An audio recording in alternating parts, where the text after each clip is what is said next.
Salut tout le monde, donc comme promis, après la présentation des technologies de la Phantom Venom, que je vous invite d'ailleurs vraiment à regarder avant de commencer celle-ci, on se retrouve pour le test de cette nouvelle Nike Phantom Venom. C'est parti!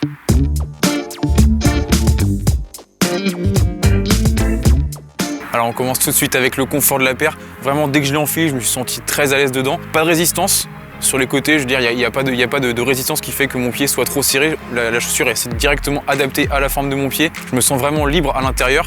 Le lassage a été très facile dès la première fois. Ça m'a pas gêné le fait qu'il y a un petit cache enflammé dessus qui pourrait être gênant pour ajuster le serrage. Non, vraiment, je me sens très à l'aise et je suis très satisfait de cette première impression. Cette sensation de liberté, elle est vraiment très agréable et on va voir ensuite sur la maniabilité si ça ne me gêne pas, notamment dans les changements de direction et les appuis. On va partir sur un 8, qui est déjà une très bonne note et je suis vraiment très satisfait de cette première impression.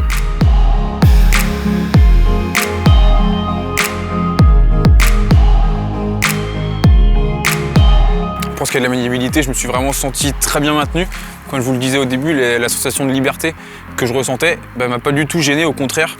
Les petits câbles présents à l'intérieur de la chaussure font vraiment leur effet, je suis très bien maintenu. Pour la semelle, même si je suis avec des chaussures moulées et que le terrain était un petit peu gras, j'ai pas eu de problème. À part une fois, je me suis fait une frayeur sur un gros changement de direction et sur une partie vraiment plus grasse. J'ai pas été dérangé du tout et ça fait vraiment le taf. Je suis vraiment très à l'aise et très bien maintenu. Donc pour la note de la maniabilité, je vais partir sur un 7. Bon, cette note seulement parce que je suis avec une chaussure moulée et que j'étais sur un terrain assez gras, c'est pour ça que je vais pas aller plus haut.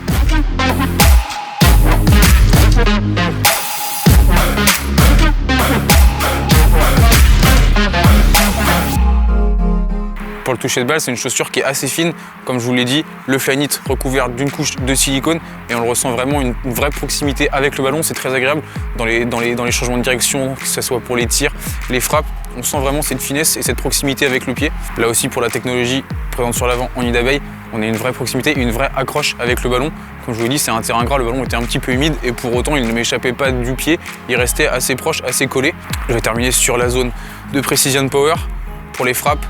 Bon, on ne la sent pas vraiment de l'intérieur du pied, pas forcément, mais ça reste assez agréable d'avoir une couche un peu plus épaisse sur le coup de pied pour les frappes. Pour la note du toucher de balle, donc pour tout ce qui va être frappe, passe et contrôle, je vais partir sur un 8. Je me suis vraiment senti très à l'aise et le toucher de balle est vraiment agréable.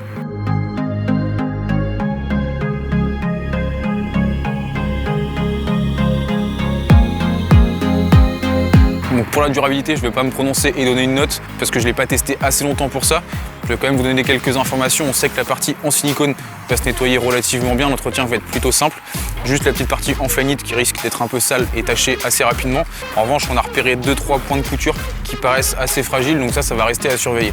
On poursuit avec le style. C'est une chaussure dont je suis tombé amoureux, elle me rappelle vraiment la Total 90.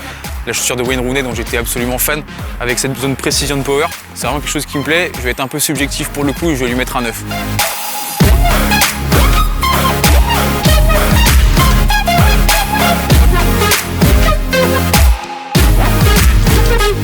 On termine cette notation avec le rapport qualité-prix. Je vais partir sur un 7. Là, on est sur la version haut de gamme à 250 €.